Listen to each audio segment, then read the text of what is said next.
Welcome back, everybody, to the Long Play Listening Party. I'm Howie Howard from Mr. Furious Records, and we are going through the best music we heard this year. Most of it was released this year. Not all of it was. That's part of the fun. I'm joined by my regular co-host, Nate Holt. What's going on, Nate? Hello. Rob Spector out of Brooklyn, New York. What's going on, Rob? What's up, y'all? That was some Morning Zoo voice right there. And Drew Rudebush, of course, my friend and collaborator. What's going on, Drew? Hi. I'm using chatbot AI for all of this. Okay, great. I'm sure chatbot AI has a very accurate read on your taste. Yeah. So I proposed we start this week by discussing the hip hop that's on my best of the year list, which will be published at MrFuriousRecords.com. And I don't know. I don't have a thesis here. I'm just going to tell you what the records are. And it's a very diverse set of records, but I don't have a big story about it. It just seemed interesting to me. And of course, it reflects my taste, which might not be everybody's taste. So here we go. In alphabetical order, Backwash, His Happiness Shall Come First, Even Though We Are Suffering. Black Star, No Fear of Time. Elzai and Georgia Ann Muldrow, Zeitgeist, which I've talked about before on the show.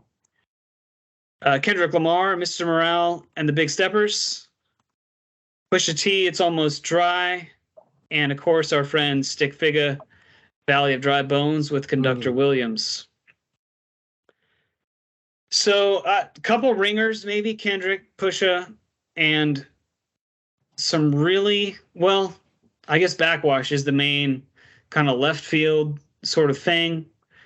Elzai maybe flies under the radar or just a notch down, kind of. That Black Star record, it's hard to hear if you don't want to sign up for Luminary. Sometimes you can find it on YouTube. Sometimes you can't. I was lucky today, December 13th, as we're recording. I was able to hear the whole record on YouTube today. Illegal, I suppose, but it is kind of a tough one to hear if you're not ready to sign up for Luminary, which I guess was the whole thing. But I wish I could send Black Star $20 even and download their record. I would love to be able to do that. Black Star, make your record available. I'll pay $30. I'll buy the vinyl. $40. I'll buy it. Just make it available. Yeah, I guess I understand the hate towards Spotify, and it's like wholly justified. And if by proxy you also don't want to work with Apple, or you don't want to work with Tidal, or you don't want to work with like all these, like I get it. I totally get it. However, I also want to listen to your record in my car, right? And my car doesn't have a CD player because it's not 20. Like, it's not 2001. Like, come on. And there's not even a CD. I just want to consume the record. I just want to consume the record. Right. Like, and to me, there's a independent distribution mechanism that works in my car, and it's called Bandcamp, and it just works. Like, it's fine. Like, just put it on Bandcamp, bro. I agree with putting on a Bandcamp. The CD thing is disappointing because,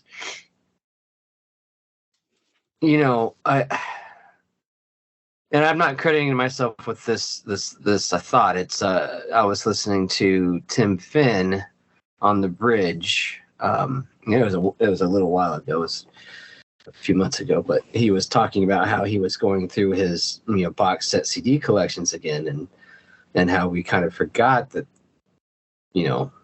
yes, they're CDs, but in terms of fidelity of music, they're much better than what you're hearing now. Like, if you listen to something that's streaming on Spotify or whatever through your car, and you put in a CD, if you have a CD player, you can immediately tell the difference. And so I don't know if I really want to give up on the CD. Like,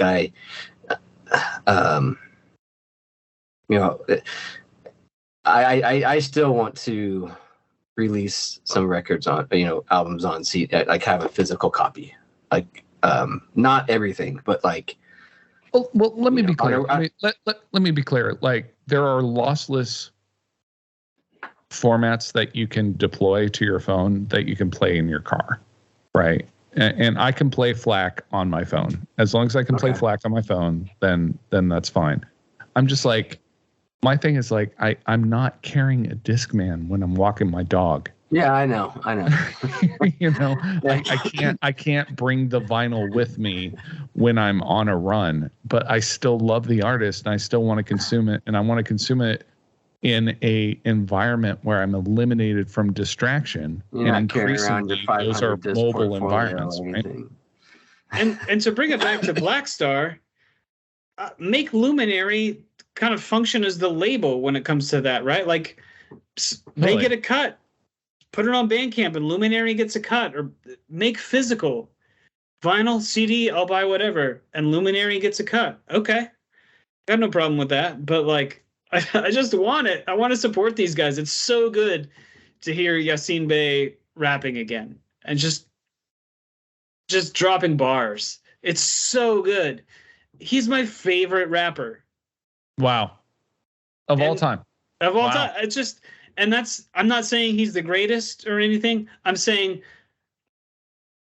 his artistry speaks to me, and I feel a connection to what he's saying, and he's opened my mind to things, and he just sounds so goddamn cool, you know? I want to send him $20 so I can have his record. That's all I want.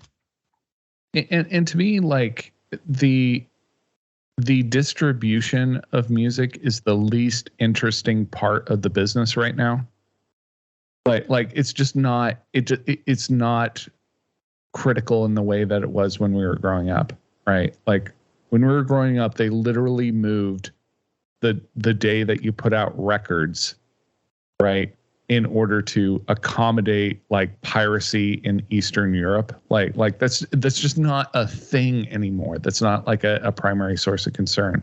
I think every artist should have, absolute dominion on how their art is ultimately delivered to the audience.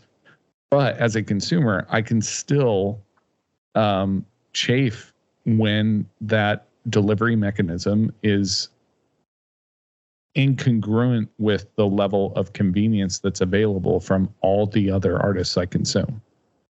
Right.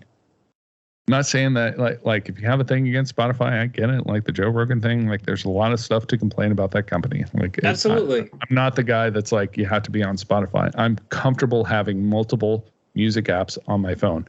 I just want to listen to it on my phone.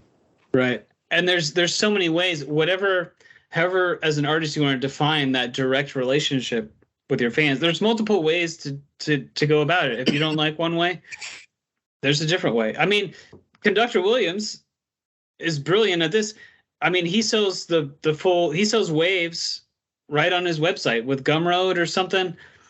Don't quote me on the Gumroad. Which is like insane. Like, that's what an insane person does. Is like sell waves on Gumroad, but But it works. But it works, and you know what I can do? I can listen to it on my phone. Exactly. And I don't mind. I'll send Conductor. I've sent Conductor money for waves, and that works. And then I can do what I want with them. And I wish Blackstar would do that. Okay, enough music distribution talk. I guess looking back at my list, I don't know if any of you guys have heard Backwash. I know I made Rob listen to Backwash a couple of years ago. That didn't go over too well, which is okay. Not for everyone. Backwash is very much not for everyone. I love them.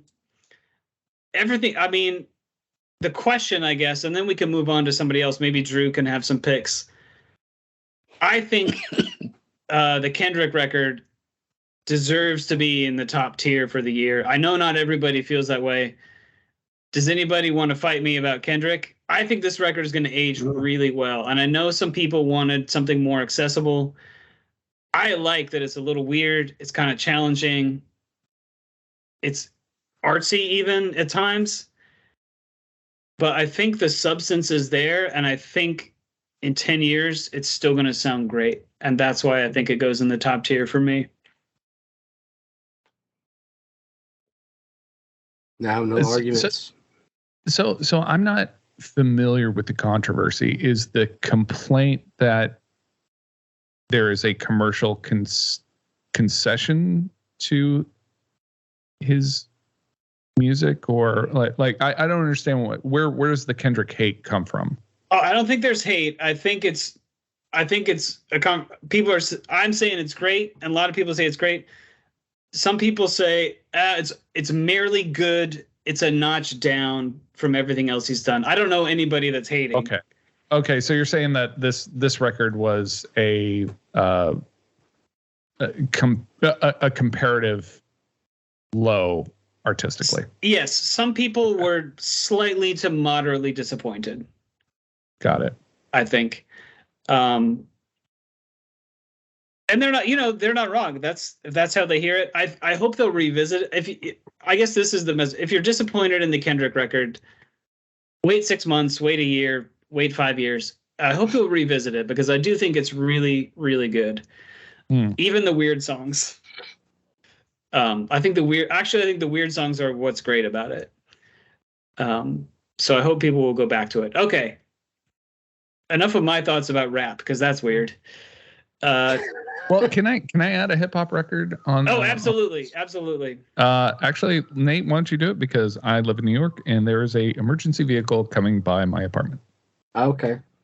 I almost was feeling like Drew should be next, but I didn't listen to any new hip hop this year. Oh, it doesn't have to be hip hop, everybody. Back in. Well, I want to throw a hip hop. All right. But then Ural Droog came out with the Yodfather this year, which I felt was really good. And the thing I feel like I was missing from my hip hop diet was really Sage Francis. He was a rapper from Providence who was coming up at the same time that I was playing in bands when I was there. Very cerebral, very technical, very fast, very good. He also had a live band for a lot of his act during that time. I'm not sure if that has changed or not, but he hasn't put out a record in a really long time. And I picked up the Ural Droog record and felt like there was the lyricism of Sage Francis that I was missing was in this particular piece. In particular, I would encourage everyone to listen to Francis Ford Coppola off of that record. It's very good. It's also short. The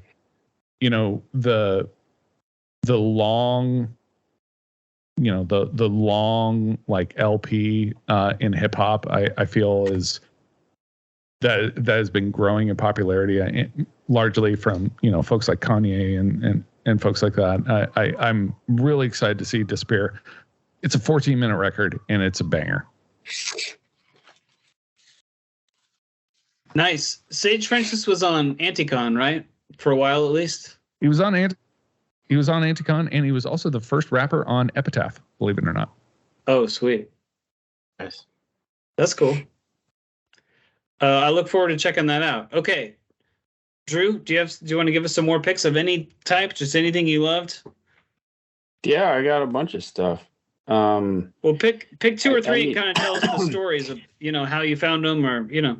Yeah, I don't know. I mean, like, if it wasn't on Bandcamp, I had a hard time getting a hold of it because I'm not a Spotify person either. And Bandcamp is just kind of the conduit through which I also often buy vinyl, because I haven't been going out very much since COVID. I got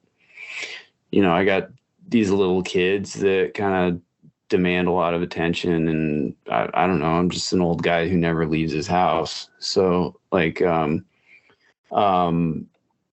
Swami Records put out that Plosives album, but it's not on Bandcamp, and I've got a browser tab open to order vinyl from their website, but I keep forgetting about it because I have 100 tabs open all the time. But you know, that's good. I just wish, I don't know why anybody doesn't use Bandcamp. It's annoying for somebody like me, but I'm sure there's a business reason behind it. One of my that Plosives record was on a lot of top 10 lists this year. Yeah, with good reason. It's, you know, it's good. It's got a lot of the Hot Snakes sound palette, but like poppier vocals. So I'm sure it's kind of hitting a lot of sweet spots for people. One of my other favorite bands, Preoccupations, put out a record called Arrangements earlier this fall, and I've been looking forward to that one for quite a long time. Wait, when did that come out? Yeah, September. They've kind of, I don't know, they've gone more sort of dreamy 80s new wave. Still pretty dark, but it's like more ethereal, I guess. More it's way less immediate than their previous records. They've just kind of gotten more and more I don't know how to describe it. Just check it out. It's good. Al Cisneros of Sleep and Ohm fame put out a dub plate box set this year. Cyanide dub box. It's just dub music that he made. It's so original stuff, not dubs of like other his music. Yeah. So he's been making like dub 7-inches and putting them out in limited quantities. And then I think Drag City just put out like an anthology of them. I put that on a lot. Elder just put out a new record. I haven't spent a lot of time with it, but I liked the track that I heard. Elder's one of my favorite bands. Everybody's kind of got their own take on doom music, and I feel like theirs is one of the most unique. Very prog. I don't know how they remember every note in every riff. It's insane. I also love Elder. Lots of riffs. So many riffs. They're almost unclassifiable. I'd probably say they left doom behind a long time ago. I mean, maybe Dead Root Stirring is probably doom, but like even the next is Lore, the next one, that's doom adjacent at best, and they've kind of flown off into some other space. Reflection. By the time I also think this is their second. I sorry to interrupt, Drew. I also think this is their second consecutive appearance on the LP best of a particular year, because I think their record last year also made the list. Could be. They're super consistent. I mean, if you like Elder, you have every reason to like everything they put out, basically. Yeah, the vocal production changes a lot for some reason. Like just the timbre and the way it sits in the mix. It just seems like I feel like they nailed it on Reflections of a Floating World. Like that record is perfect. But the next one after that, it was like I don't know, it was more upfront, less there's less reverb on it, and his vocal delivery was really different. I don't know. Maybe they just want to try new things, but there was a member change. The drummer or the bassist changed. Like this is maybe the second record with the current lineup. Yeah. Well, the guitar player is the guy that sings. Yeah. So there's not like a direct relationship there to the vocals, but I mean, who knows? Yeah. the band dynamics change a little bit. So Yeah. I got a couple more. My friend Aaron turned me on to the Natural Yogurt Band. That's terrific. Yeah, the Natural Yogurt Band. They put out a new one in May. It's just funky, really vibey funk, synths and just funky drums. I don't know. It's awesome. Just go download everything on Bandcamp. It fucking rules. They're from the United Kingdom. Have you guys ever heard of Model Alpha?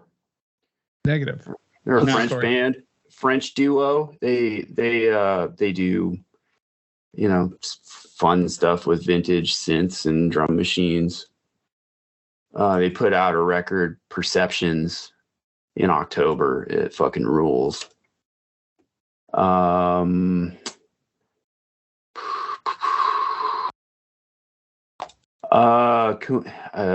friend Darren put out a record under the name Problems. I think he put out 2 this year. He's hard to pin down. He's been dabbling in different electronic genres over the years, and I don't even know what he calls it now. He was doing he said he was doing footwork for a long time, and then now he's writing crazy techno music about his dog. He just toured a few bands by this name. Does he have a Problems. voluminous beard? Look for he's got a beard. Look for Orange Milk Records. Orange Milk is a really good electronic label. It's Problems on Orange Milk Records. Darren's great.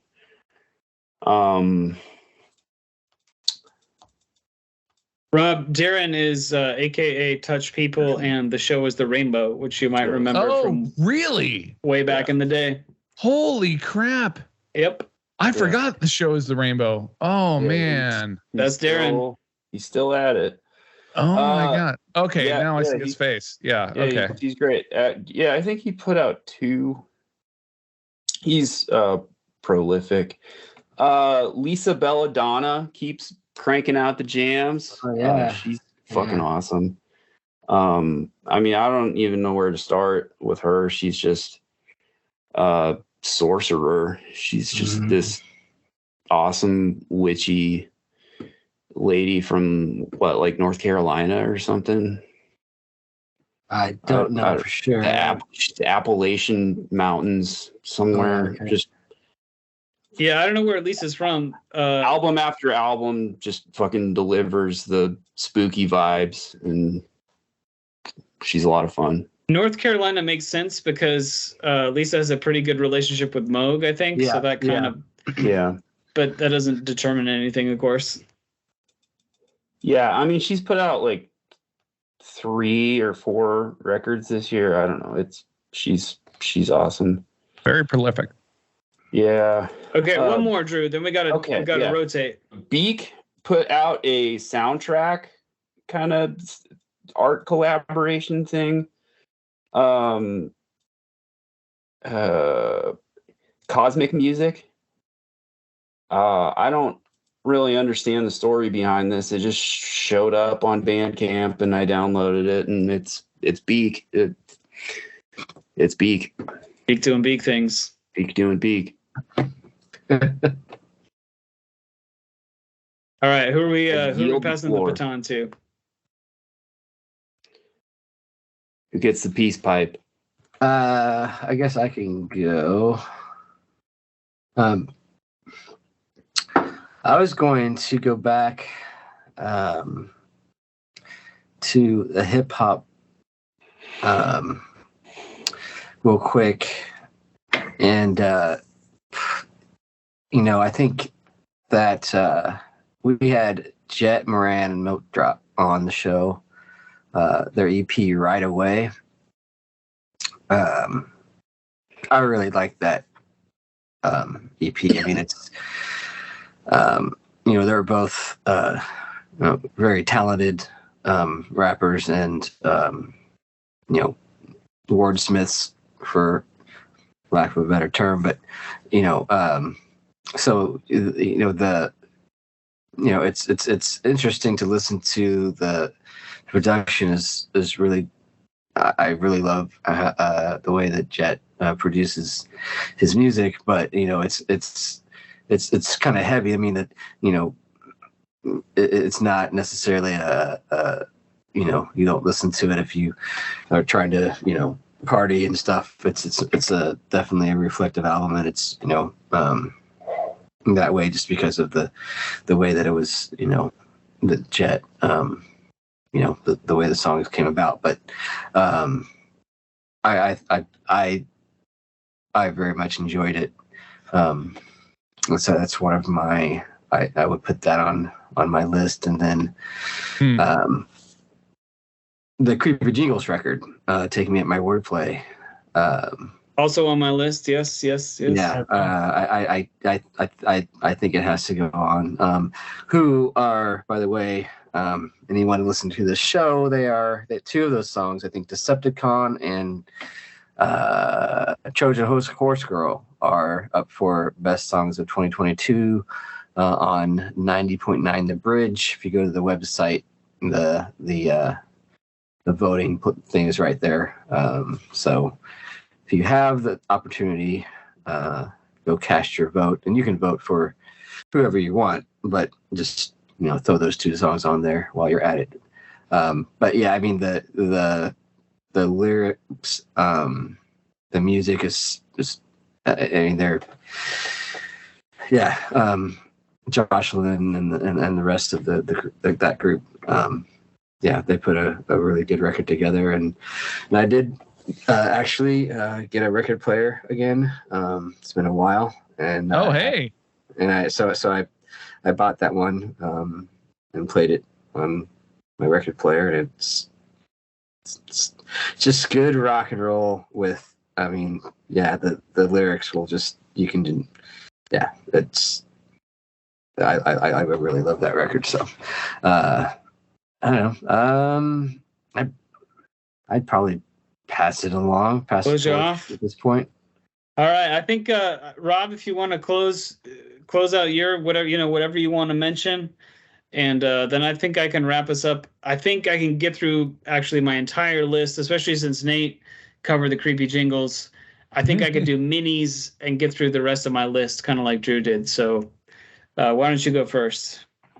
Sounds dope. For Necrogoblicon, I think this was a big year. We were talking about how records in 2022 represent a step function in their production quality. And this comedy death metal band out of Los Angeles, I absolutely adore. I had the pleasure of finally seeing them live on Halloween in New York. Oh, wow. And it was so much fun. Alex is every bit as good a guitar player as he sounds on the record. Like live, he shreds. And this record was super fun. It was also a year of like side projects I really enjoyed. The Eddie Vedder solo record that was released in February ruled. Really, really good songs. I have not been a big fan of Pearl Jam post 2000. This Eddie Vedder record was very, very good. And the song that I would submit for your consideration when thinking about listening to the rest of the record is called Mrs. Mills, and it's about the piano that is in Apple Studios on Abbey Road. And I had the pleasure of touring that facility when I was last in London in 2016, and it was really something to behold. Dan Andriano from Alkaline Trio has a more of a like straight ahead, like just rock and roll band called the Bygones. They had a record called Dear Darkness this year. The single is Sea Level, absolutely worth consuming. And then there were two other outfits that I came across by virtue of my participation in the Long Play listening party community. When Corey Kibler, who has been on this podcast several times, Howie and I were involved in a email chain where we were talking about Pat Finnerty from Philadelphia, who has a great YouTube series called "What Makes This Song Stink." And Yeah, I know. they were talking about Weezer, which is very important to the three of us, and he had a episode of What Makes This Song Stink this year about Machine Gun Kelly and his song Emo Girl. And at the conclusion of this video, he said, if emo is coming back, if pop punk is coming back, if all this stuff is coming back, I want in. And so he made a pop punk band called August is Falling with the sole intention of getting enough money to purchase a hot tub. And by virtue of doing this, he attracted the attention of none other than famed emo producer of Fall Out Boy, Panic at the Disco, and a whole bunch of other like crazy like emo bands, Butch Walker. And he produced one of the songs on this EP. The EP is called The Simple Plan EP by August is Falling. The best track, obviously, is the one that was produced by Butch Walker called August is Falling.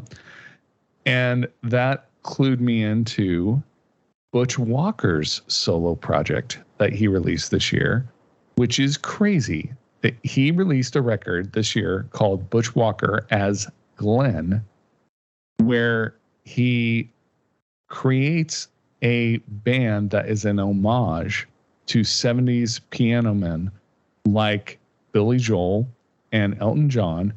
They're all original songs, but they all sound like Billy Joel and Elton John. And Wow. It is very, very good. It is That so took an unexpected good. turn, and I'm excited. It's wild. It's wild.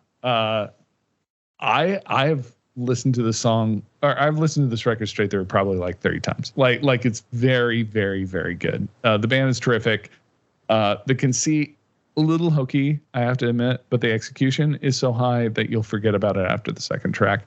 The tune that you need to hear to be sold on it is Roll Away Like a Stone. Last one I would mention is the Toxhards. These people are demented. I would describe them best as Dream Theater divided by Sondheim. And they have a song called Angus the Prize-Winning Hog, which I would recommend. Oh, yeah. I remember you sent me that. Yeah. Yeah, it's mental.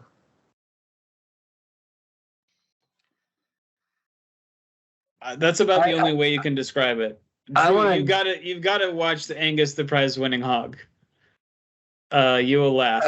Drew was talking about synth album, and I knew there was someone, a Caitlin Aurelia Smith. Let's Turn It Into Sound, which we released like in August, and it's.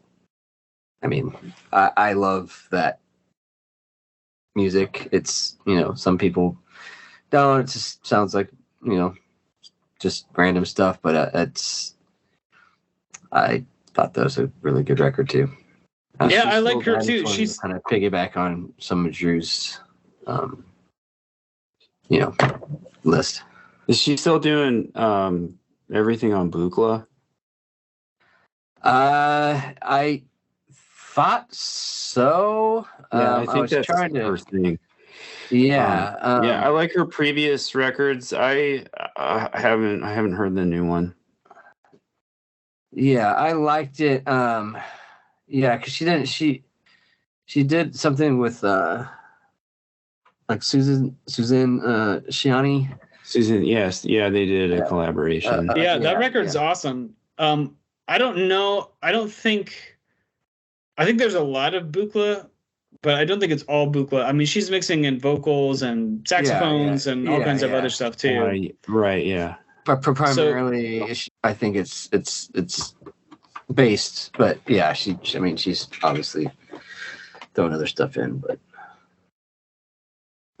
she operates. I think in my mind, at least to my ears, she operates on at least two tracks. I mean, there's the there's the real synth records and the Buchla records and the Suzanne Ciani collaboration.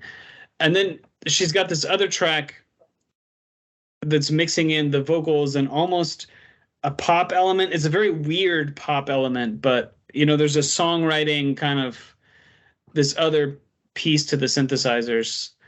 And I enjoy both, but I think this year's record is on the latter track. Yeah. Some of the stuff that I just was starting to read on the Ghosty website about the album is super interesting, just about how she was thinking about how she put it together. So that would, I would check that out for sure. Awesome. All right, well, here I go. I'm gonna got one more. Yep. Go ahead. When we're talking about 2022 being a step function in production quality, you said that 3 times. You got to tell us what a step function is. We're not all. Step function is a reaching another plateau. Sure. Reaching a new level, and I think I can't talk about 2022 without also talking about MS Ride and Fight Songs, which was a big step forward. I adore this record. Making a bass first record in 2022 was so original and so fun. I love the lyrical content and the focus of conflict in a relationship as a healing thing is so timely and so important right now. And obviously, everybody here was involved in that record in some way. But I had to say my favorite song on the entire record is March 401st, which is a reference to the Stormtrooper garrison. Is that right? Yeah, definitely a Star Wars song, that one. Yeah.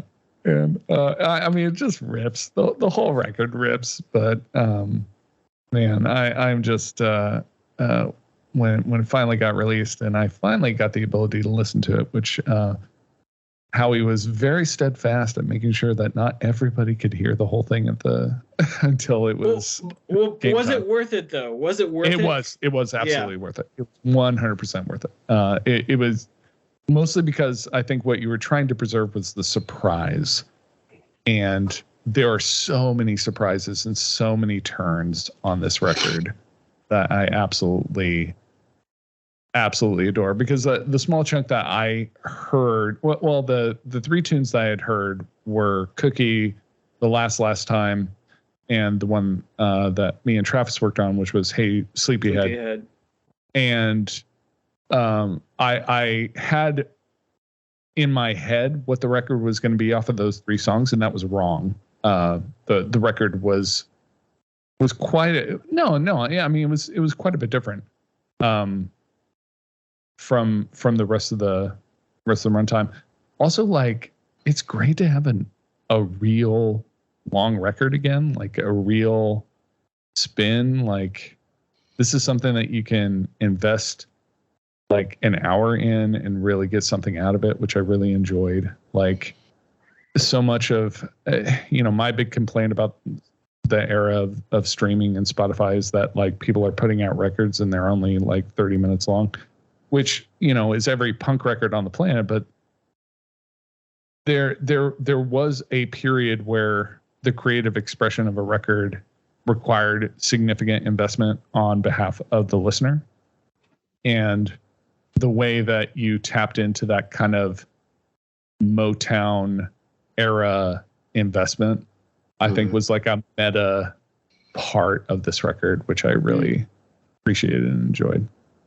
Well, thank you. I'm really happy. I'm happy to hear you say the words bass.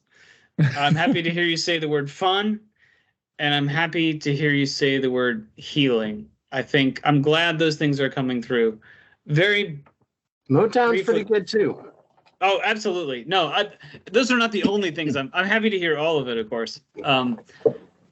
Very briefly, I think something maybe I haven't said elsewhere, and I've said a lot about this album other places, but this was an experience of like repeatedly in different ways coming up to the precipice of maybe a risk or doing something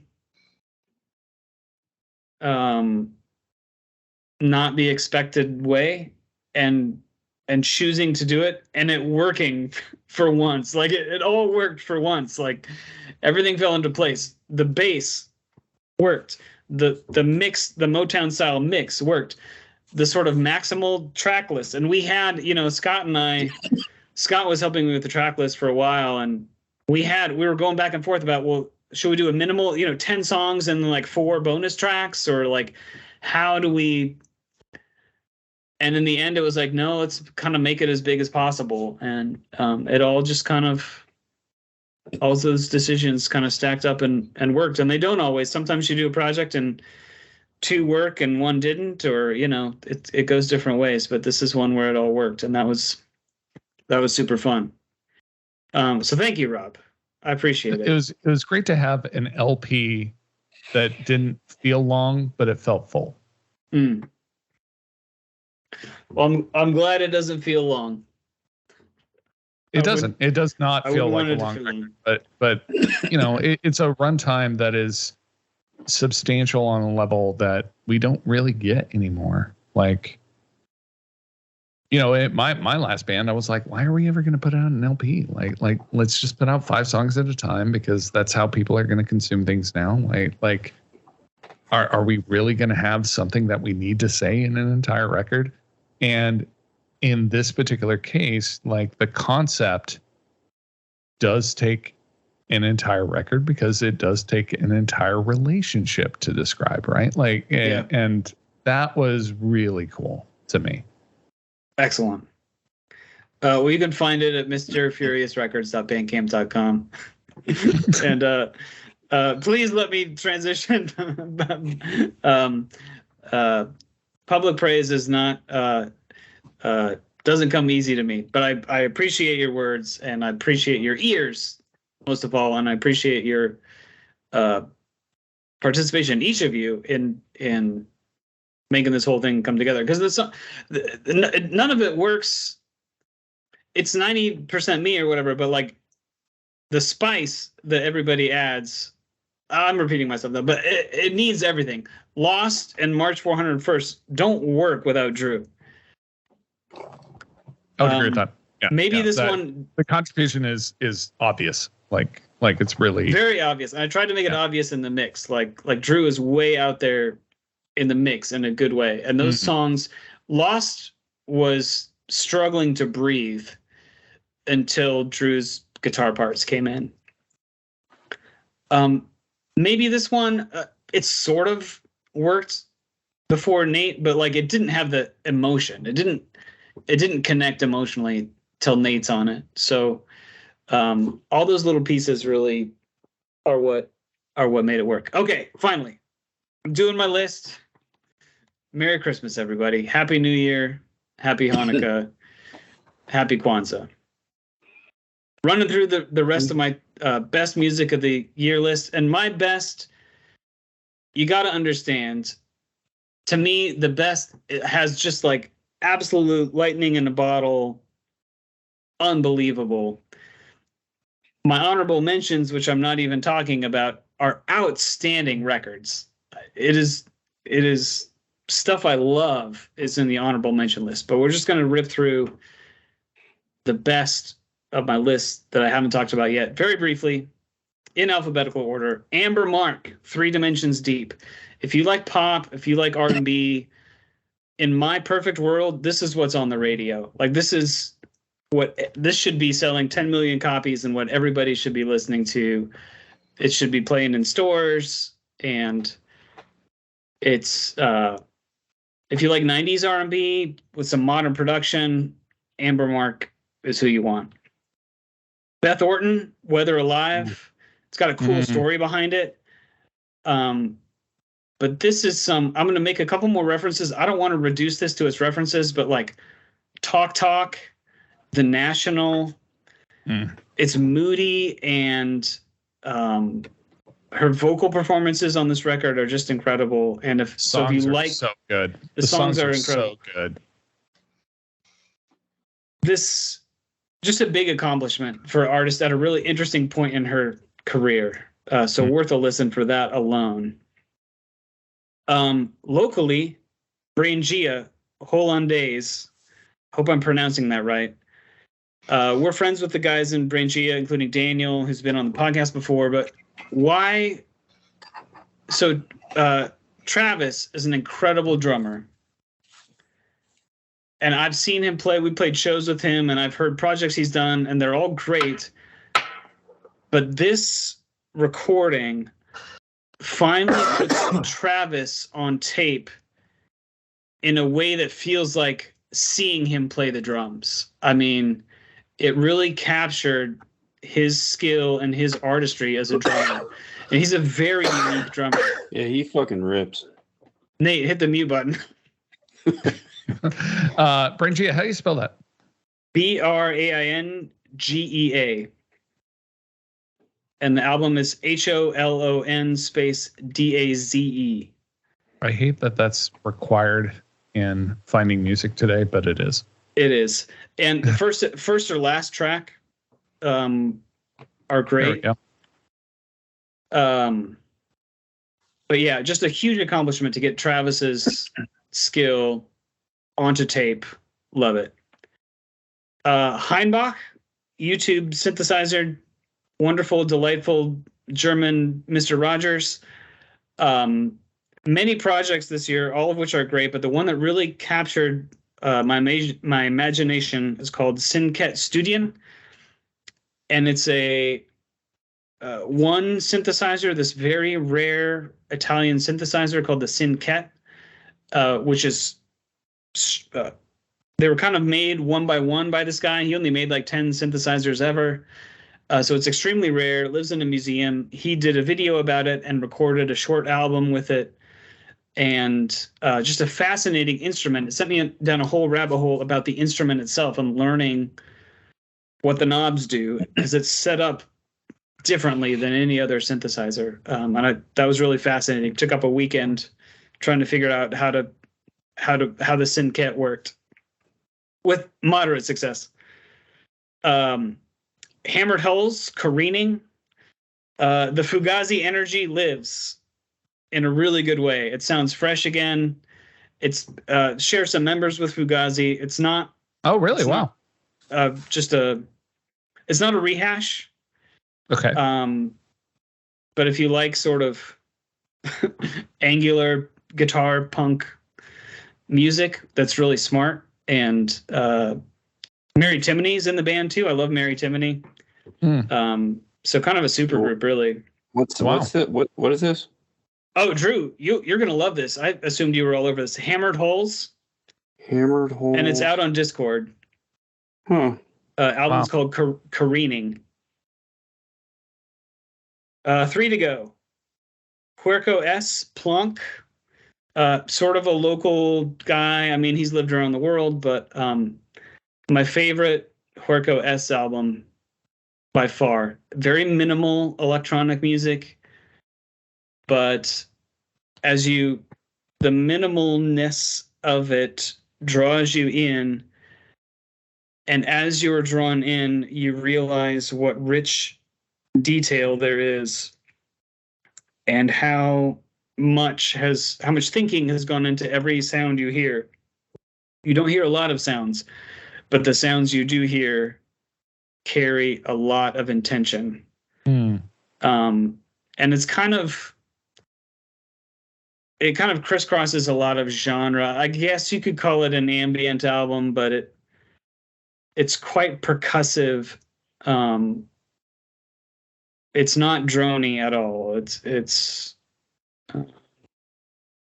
But it doesn't really, there's no either. So I don't know. It's experimental electronic music, I guess. Season Waves, Earth Patterns is a sort of jammy, jazzy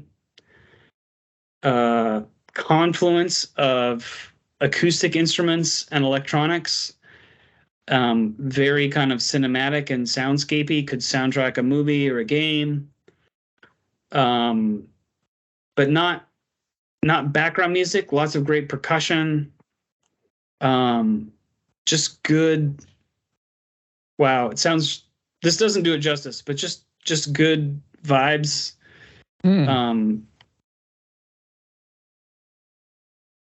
Yeah, I don't know what else to say about Season Waves. And they've got a good, a couple earlier records that are very good too. And finally, I couldn't be happier to be ending here. The return of Kansas City's mighty The Architects. Surprise dropped Border Wars Volume 3 maybe a month ago. Out of nowhere. I don't know anyone that knew it was coming. I didn't know it was coming. Brandon didn't say anything about it when we had him on the podcast in the summer. Yeah. And, I haven't really fully absorbed it yet, but it's just so good to have the Architects back in the saddle. And what I really need to do is put Border Wars 1, 2, and 3 all in a row and just play them down. But it's Architects doing Architects things, and that's one of my favorite things ever. Right on. There we go. We did it. Yo, again, we did it. Once again. Rob, I'll have to update you on the podcast episode count. We're in the late 50s now. So yeah, guys, I mean, thanks for hanging out with us and talking about this stuff. Dude, what are you talking about? Joining you all to talk about records is one of my favorite things to do. So thank you very much for having me. Yeah, man, you definitely the breadth of the stuff that you talk about is very impressive. So it's always good to kind of, I guess, give you a platform to kind of do your thing. What's going on? Same with you, Drew, man. Yeah, I'm glad I've got friends who podcast, so I don't have to have one. We're happy to be your podcast. Yeah, man, let's be your vehicle. Love hanging out with you. Your podcast vehicle. You have the best one-liners ever. Well, thanks everybody. We hope we've given you some. Yeah, he's kind of funny. He's sort of funny. In small amounts. All about the timing. Good for guest appearances. He's like the Franks, every now and then when you gotta throw some hot sauce in that stuff. Spice it up. Well, listeners, we hope we have spiced up your new year with some new music, and we will see you in 2023. This has been the Long Play Listening Party. Later, everybody. See ya! I don't know what happened to my video.